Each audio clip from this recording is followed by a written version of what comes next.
Hello everyone, and welcome back to Night of Fangs. This report sees me somewhat alone. I'm not quite certain where exactly the rest of the band has gone. That needs to be cleared out slightly, but it would seem that in the arms race that is our realm, my Wolfclaw, loyal and very effective as it is somewhat falling behind. I suppose I should have expected this. Eventually, when one orchestrates to become among the most decisive combat veteran upon the land, there's going to be some fallback with old technologies. However, I believe that there may in fact be a resolution in the old methods. You may recall earlier in this regarding series that I was working with Aura Cascade, and indeed, the shell of our remnants with that explanation still litter the camp somewhat.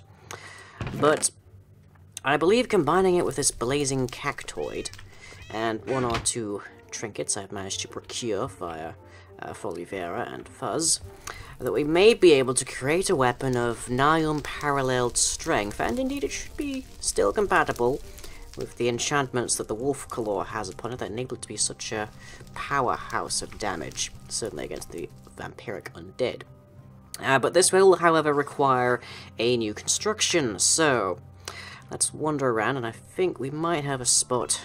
Unfortunately, I think we'll have to work somewhere outside the walls for this. We should be able to find something somewhere. Oh yes, we have had quite a few sightings of new creatures, so here we have a Centaurus, and it's been quite a while since I've seen them in the wild. They were somewhat,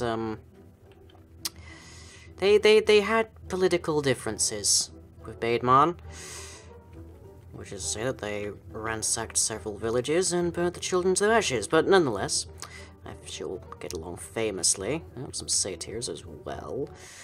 They left with the pagan groups, I believe. Nonetheless, okay, I think around about here should be fine. This also puts us neatly between the Britannia area as well as the area that the Squire has been using for their infusions. Very well. Now, this will require a bit of construction, so I will see you in a moment.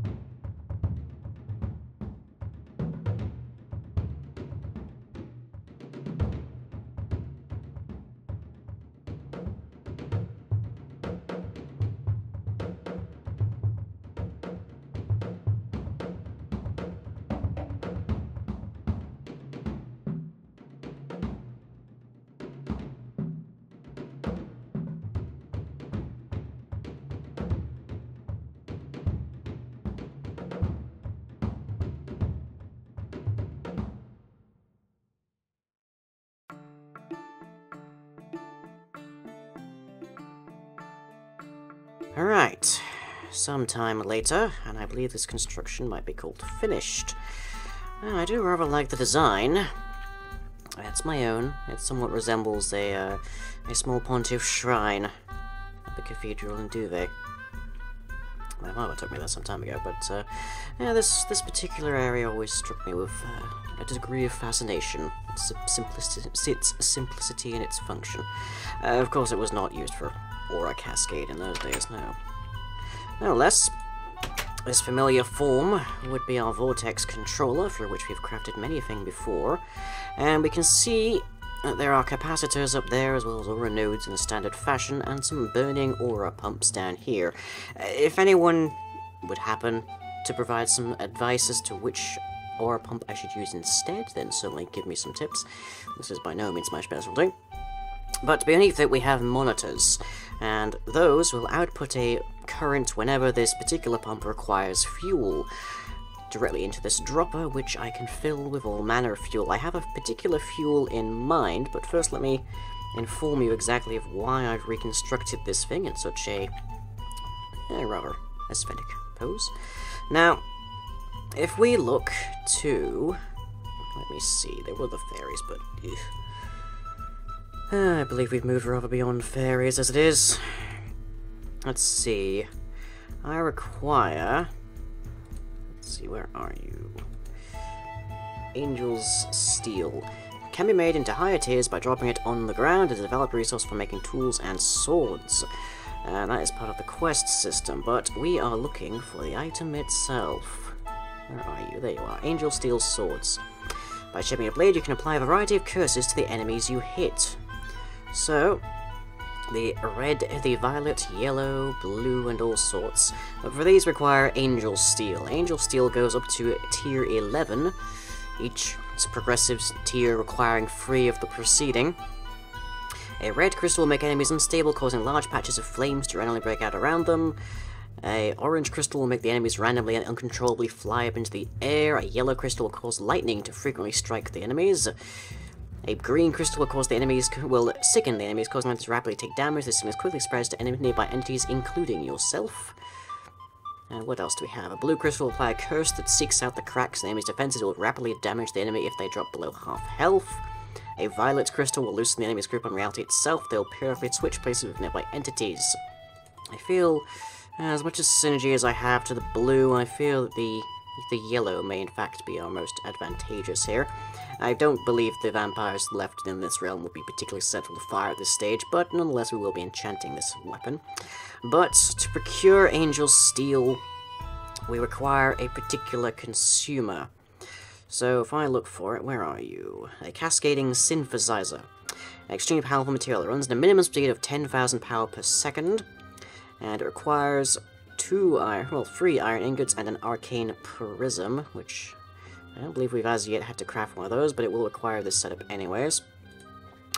And therefore we have to contemplate exactly how to provide fuel to these on a regular basis. Now I do have a notion as to how to do this, however it's going to require a bit of a shopping list. 1 iron furnace, 1 crafty crate, 1 tally box, 1 golemic inhibitor, 1 crafting pattern number 5, a runic whitelist, 1 golem empty. I don't believe that means a golem that is itself empty. I think that might be some kind of control setting. I'll have to talk to Fuzz about that. 4 hoppers, 1 chest, 2 item collectors, advanced. You may have those to spare, and 1 redstone torch. This is intended to be a more efficient design than that which I believe Race is presently employing over in this direction. Yes, here we are. The item collector here collects the blazing cactoid and feeds it into here. If you happen to have 3, they will craft out through this into a blaze rod, which is then picked up by this and placed into the fuel slot, thus creating a relatively efficient means of procuring blaze rods without any meaningful automation or input. The slight problem with this particular design is that it doesn't particularly care what goes where, so these mana pools, though full, aren't exactly being fed most efficiently, and efficiency would be advisable considering how much blaze rods we're going to need to fuel those aura pumps.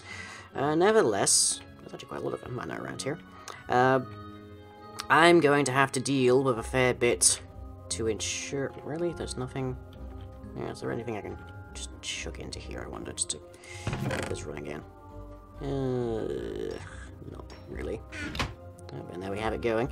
So yes, these will naturally produce blaze rods, provided we can make sure that it's efficient. I believe at maximum efficiency, a single blaze rod as fuel will produce 5 additional blaze rods.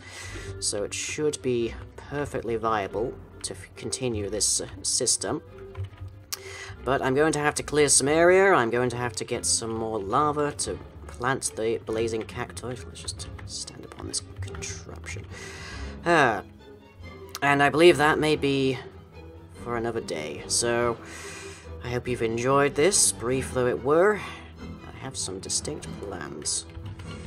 Let's just see how deadly can the top tier of Angel Steel sword be? Yellow, there we are. 16 base damage. I believe we can make quite a killing with that, if you'll pardon my pun, but I'm just going to take a while to observe this. It's nostalgic. See you all next time.